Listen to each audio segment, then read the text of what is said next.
বিসমিল্লাহির রহমানির রহিম। আমার দেশ ও দেশের বাইরে বন্ধুগণ সকলের প্রতি রইল আমার সালাম, আসসালামু আলাইকুম। আমি গত দুটি ভিডিওতে দেখিয়েছিলাম আমার নিজের পুকুরের সমস্যা ধরে ফেলেছিল থুতনি পচা, তারপর আপনার লেজ পচা, তারপর আপনার এই ঘাড়ের মাংস পচা, পেট ফাঁপা, পেটে পানি আসা।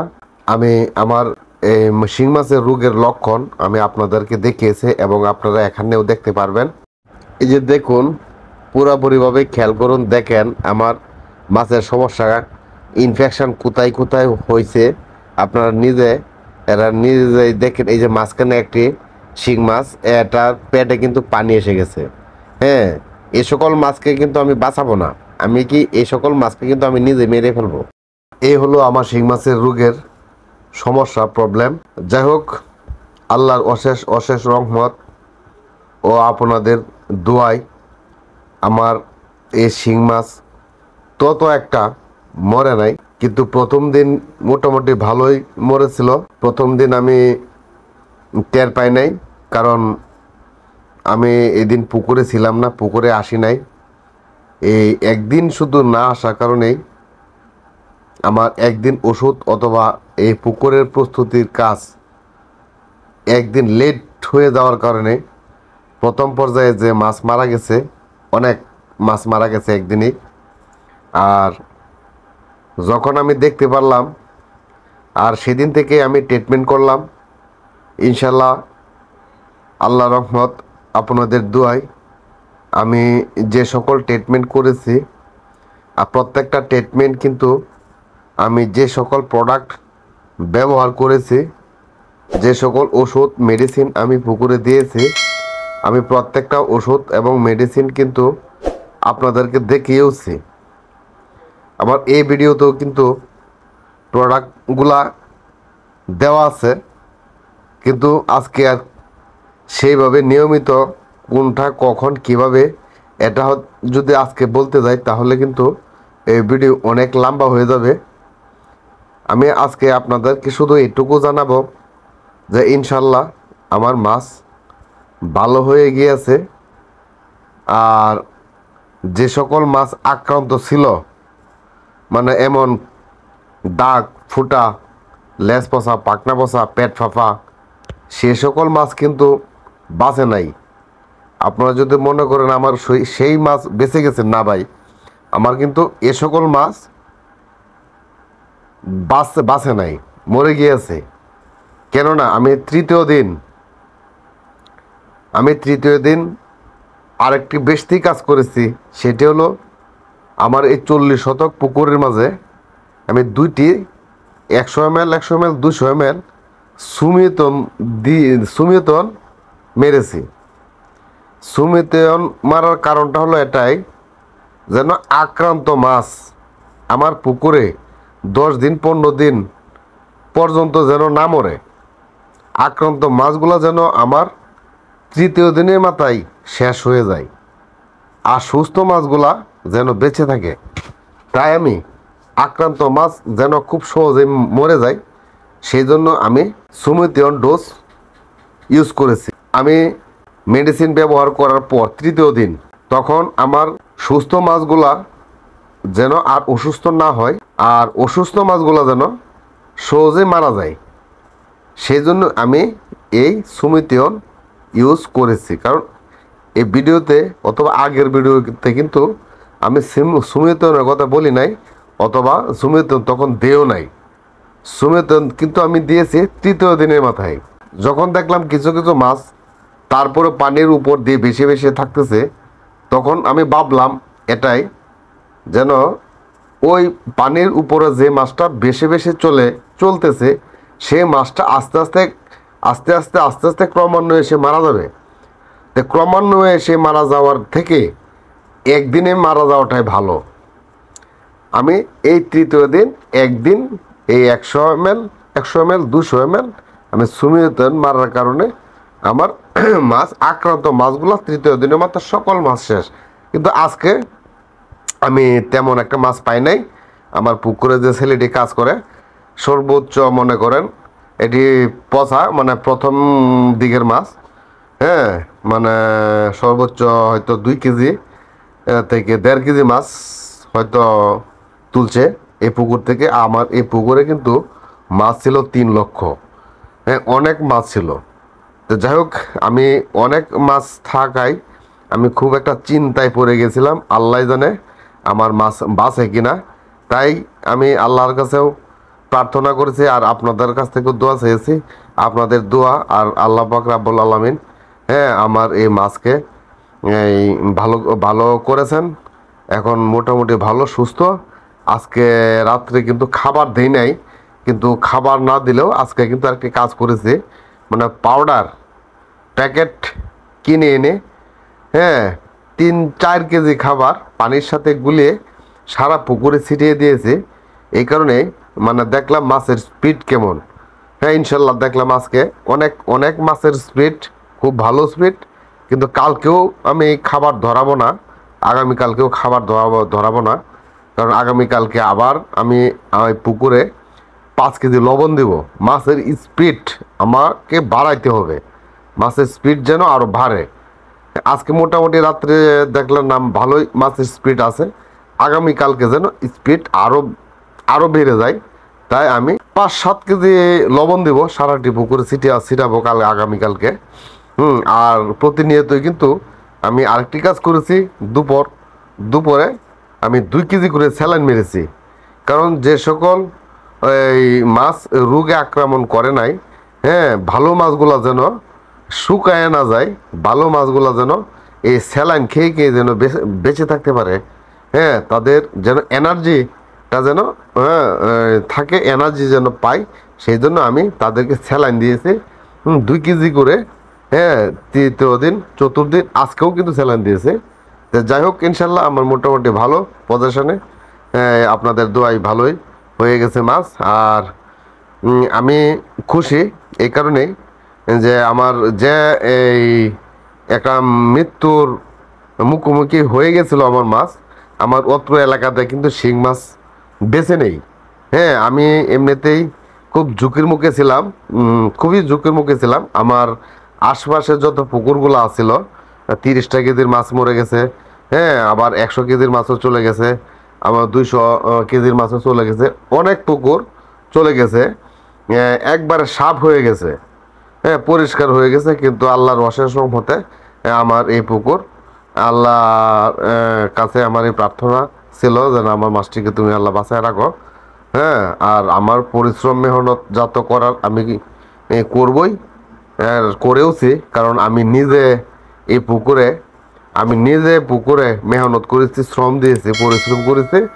হ্যাঁ, কারণ এখানে আমার জীবন মরণ, আর আমার মাছ নিয়েই কিন্তু খেলামেলা। আমি 14-15 বছর যাবৎ কিন্তু এই মাছের ব্যবসার সাথে জড়িত। আমি ওই যে গতকালকে হয়তো একটা ভিডিও দেখেছেন, আমি তেলাপিয়া মাছ বিক্রি করেছি, আবার এই তেলাপিয়া নিচে ছিল ট্যাংরা মাছ। আর ট্যাংরা মাছ কিন্তু টোটাল মিলিয়ে আমি 10 কেজি মাছ পেয়েছি। আর তেলাপিয়া যা বিক্রি করেছি তো করে মানে 31 দামে গাড়ি এনেছিলাম। হ্যাঁ, 31 মণ মাছই দিয়েছে। আর পুকুর শেষ না দিয়ে কিন্তু আবার ওই তেলাপিয়ার নিচে ট্যাংরা তোলা যাবে না, তাই এখন ওই পুকুর আমি শেষ দিতেছি, ওই তেলাপিয়ার পুকুর। আচ্ছা যাই হোক, আমি এই শিং মাছের কথা বলি, তেলাপিয়ার হিসাব বাদ। এখানে শিং মাছ যে আক্রান্তটা হয়েছিল, এটা কিন্তু আমার ভুলের কারণে এই সমস্যাটা হয়ে গেছিল। কারণ আমি কিন্তু প্রত্যেক ভিডিওতেই আমি প্রত্যেক ভাইদেরকে, চাষি ভাইদেরকে একটি কথাই বলতাম সবসময়, যে আপনারা যখন মাছ ছাড়বেন তখন সর্বপ্রথম যে কাজটি করবেন এটি হলো একটি পুকুর প্রস্তুত করবেন। হ্যাঁ, পুকুর প্রস্তুত করার মাঝখানে কিন্তু আপনার পুরান পানি ফেলে দিতে হবে, তারপর কাদা মাটি ফেলে দিতে হবে। হ্যাঁ, সেইভাবে প্রস্তুত করার পর প্রতি 1 কেজি হারে চুন দিতে হবে প্রতি শতাংশে। আমি কিন্তু সেভাবে যেমন আপনাদেরকে বলেছি ঠিক তেমনই আমিও করেছি। এইভাবে করার পর তারপর গ্যাসের ডোজ যখন করতাম, আমি আপনাদের কাছে যেভাবে বলি গ্যাসের ডোজ করার, আমি ঠিক সেইভাবে আমি নিজেও গ্যাসের ডোজ সেভাবেই করি। উপন্যাসক, হ্যাঁ জিওলাইট, অ্যামোনিয়া, হ্যাঁ জীবাণুনাশক, প্রোবায়োটিক, এ সকল দিয়ে আমি একটা গ্যাসের ডোজ সম্পন্ন করি। হ্যাঁ, সেইভাবেই। কিন্তু কেন আমার এই মাছকে এই সমস্যা হইল, এটা কিন্তু আমার একটা প্রশ্ন ছিল। আমার নিজের কাছে নিজের প্রশ্ন ছিল, আমি এটা অ্যানালাইসিস করে দেখতে পারলাম, বুঝতে পারলাম আমার মাছের সমস্যা আমিই বেঁধে ফেলেছি। এই যে দেখা যায় লেজার বা লেজার দিকে অথবা প্যাডে, লেজার উপরে মাংসে, এটিতে যে একটি একটি করে ছিদ্র অথবা একটি লাল স্পট, এটি কিন্তু উকুনে আক্রমণ, এটি কিন্তু উকুনে আক্রমণ করছে। এখন উকুন কেন আক্রমণ করছে? আমি তো উকুন নাশক দিয়েছিলাম, কিন্তু উকুন কেন আক্রমণ করলো? এটা প্রশ্নবোধক না? এটা কিন্তু প্রশ্নবোধক। আমি খাবারের সাথে এনজাইম খাওয়াইতাম, কিন্তু কেন বদহজম হইলো? এটাও কিন্তু প্রশ্নবোধক। আমি জীবাণুনাশক ইউজ করতাম, আবার কেন আমার পুকুরে জীবাণু আসলো? প্রোবায়োটিক ইউজ করতাম, কেন যে জীবাণুকে এই সরাইতে পারলো না অথবা থামাইতে পারলো না? এটা কিন্তু আমার প্রশ্নবোধক ছিল। আমি আমার আমি আমি আমার নিজেকে নিজে প্রশ্ন করার পর আমি পেয়েছি একটাই, সেই ভুলটা ছিল আমার ভিতর। যেমন আমার এই শিং মাছের বাচ্চাগুলা খাবার খেত 0.5, ওই 0.5 খাবার থেকে, কারণ যেহেতু আমার 20 কেজি খাবার খেত একবার খাবার দিতাম, তখন কিন্তু দুইটি প্যাকেট খোলা লাগবে দেখে আমি একটি প্যাকেট খুলবো। এই 20 কেজি প্যাকেট একটি খুলে আমি যেন সারা পুকুরে ছিটিয়ে দিতে পারি, সেই জন্য আমি একটু সহজের জন্য আমি এই 10 কেজি 2 প্যাকেট না খুলে যেন এক প্যাকেট 20 কেজির খুলবো, আর এই এক প্যাকেট পোড়ার ফুল আমি মাছকে খাওয়াই দেবো। এমন একটু সহজ কাজের জন্য আমি 1 মিলি খাবার ধরিয়ে দিছি। কিন্তু এখানে কিন্তু 0.5 থেকে 1 মিলি খাবারের দানাটা একটু হালকা, একটু সাইজ বড়, কারণ ওটা হলো 0.5 আর এটা হলো 1 মিলি। তো বুঝতেই তো পারতেছেন এটা এই খাবারের তফাৎ কতটুকু। আমার খাদ্য কিন্তু আবার নারিশ, আমি কিন্তু আবার নারিশ খাবার খাওয়াই। নারিশ খাবারের যে খারাপ তাও না, মোটামুটি ভালোই, অন্তত আমি ভালোই বলি, কারণ যেহেতু আমি নারিশ খাওয়াইতেছি, যে খাবারটাই খাবার তার জন্য কিন্তু তারটাই ভালো। যে খাবারই আপনারা খাবার না কেন, প্রত্যেকের জন্য প্রত্যেকের খাবারই কিন্তু ভালো। কিন্তু আমরা কিন্তু কোম্পানির মালিক না। আমি কিন্তু এরকম ভিডিও আমার প্রথম কিন্তু এই সকল ভিডিও ছিল, মানে গুণগত মান কার কেমন সে আছে, অথবা কোন কোম্পানির গুণগত মান ভালো অথবা খারাপ, আমি এ সকল ভিডিও অনেক দিয়েছি, কিন্তু এটি আমাদের কাজ না। আমাদের কাজ হচ্ছে এটাই, মাছ কীভাবে সুস্থ রাখবো, মাছ কীভাবে এই পুকুরে জেতা রাখতে পারবো, আর আমরা কিভাবে মাছকে বৃদ্ধি করতে পারবো, আর কিভাবে আমরা মাছ বাজারজাত করতে পারবো, আর কিভাবে আমরা অল্প জায়গা থেকে বেশি টাকা সঞ্চয় করতে পারবো, এটাই হলো আমাদের মূল লক্ষ্য। এটাই হলো আমাদের মূল লক্ষ্য। আর প্রোটিন পার্সেন্ট কোন খাবারে কতটুকু আছে সেটা কিন্তু আমাদের কাছে ওইটা মাপার কোনো মেশিন নেই অথবা কোনো কিছু নেই। এক একজনের মনের বাক স্বাধীনতা, যে খাবারই আপনারা খাওয়ান, সমস্যা নেই, কিন্তু আমি নারিশ খাবার খাওয়াই। আর 0.5 থেকে যখন 1 মিলি খাবার খাওয়াইলাম, তখন 2 দিন, প্রথম দিন খাবার খাওয়াইলাম, খাবার খাওয়ানোর পর তখন আমি রাত্রেবেলা চলে গেছি। আমি পরের দিন আবার রাত্রেবেলা খাবার খাওয়ানোর পর আবার চলে গেছি। তখন একদিন এখানে 2 দিন খাবার খাওয়ানোর পর তৃতীয় দিন আমি পুকুরে আসি নাই। এই চতুর্থ দিন যখন আসলাম রাত্রে, তখন দেখি আমার টর্চ দিয়ে যখন পুকুরে দেখলাম, তখন অনেক মাছ স্টেট দাঁড়ায় রয়েছে, অনেক মাছ, অনেক শত শত মাছ সারা পুকুর দিয়ে দেখলাম দাঁড়ায় রয়েছে। তখন বুঝলাম, দেখলাম আমি রাত্রে, এখন রাত্রে তো কোনো সলিউশন নাই, মাছ তুললাম, মাছ তুলে দেখি পেট ফাঁপা। তারপরে দেখলাম শুধুই খালি পেট ফাঁপা না, মানে লাল দাগ, লাল স্পট, লাল দাগ, লাল স্পট দেখে বুঝতে পারলাম ওকে উকুনে কামড়াইছে। যখন বুঝলাম পেট ফাঁপা, ওই পেট ফাঁপা যে হইলো ওটা আমার কারণে, এটাও আমি বুঝতে পারলাম। আমি যখন 0.5 থেকে 1 মিলি খাবার ধরাই দিয়েছি, তখনই আমি বুঝতে পারলাম এটা 0 থেকে 1 মিলি খাবার খাওয়ানোর কারণে পেট ফেপে গেছে। কারণ আগে খেয়েছিল চিকন দানা, আর এখন পড়ে গেছে মোটা দানা। আর আমার বেশিরভাগ মাছ মারা গেছে ছোটো সাইজ মাছ। এই 3 লক্ষ মাছ যখন কিনে এনেছিলাম, তখন কিন্তু 3 পুকুর থেকে 3 রকম মাছ কিনে এনেছি। হ্যাঁ, মানে এক পুকুর থেকে কিন্তু আমি 3 লক্ষ মাছ আনি নাই, কারণ আমার পুকুরে মাছ হয়ে গেছে 3 রকমের, ছোট বড় মাঝারি এমন কিন্তু মাছ হয়ে গেছে। কিন্তু ছোট সাইজের যে মাছগুলা, এগুলা যে দানাগুলা খাইছে 1 মিলি, এই সকল মাছ কিন্তু হজম করতেই পারে নাই। প্রত্যেকটা মাছের পেটে যতগুলো মাছ খাইছে, প্রত্যেকটা মাছের পেটে কিন্তু ছোট বাচ্চাদের পেটে এই দানাগুলা রয়ে গেছে।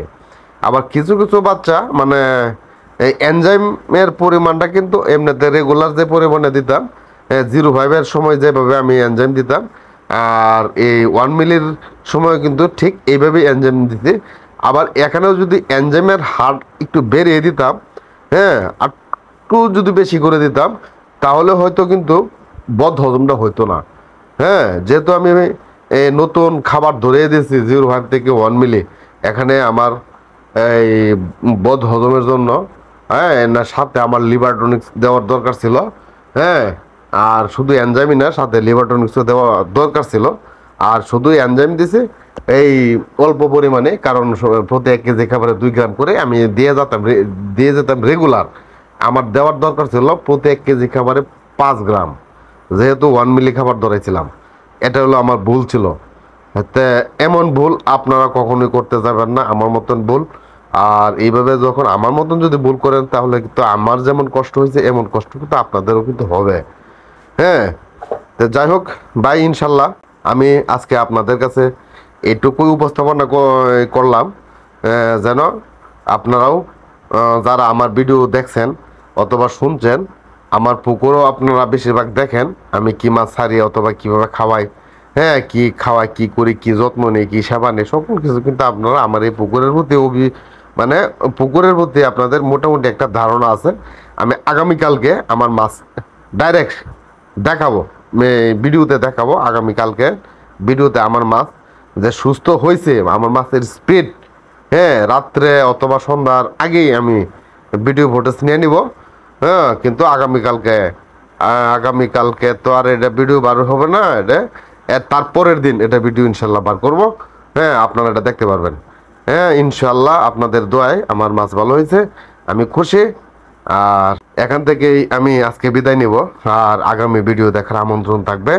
আর আমার এই ভিডিও যদি ভালো লেগে থাকে, তাহলে আমার এই চ্যানেলটিতে একটি সাবস্ক্রাইব করবেন ও লাইক দিবেন, বন্ধুদের সাথে শেয়ার করে দিবেন। আর কোনো কিছু জানতে আমাকে কমেন্ট বক্সে কমেন্ট করবেন, আমি কমেন্টের উত্তর দেবো ইনশাল্লাহ। তাহলে এখান থেকে বিদায় নিলাম। খুদা হাফেজ, আল্লাহ হাফেজ, ভালো থাকুন ও সুস্থ থাকুন।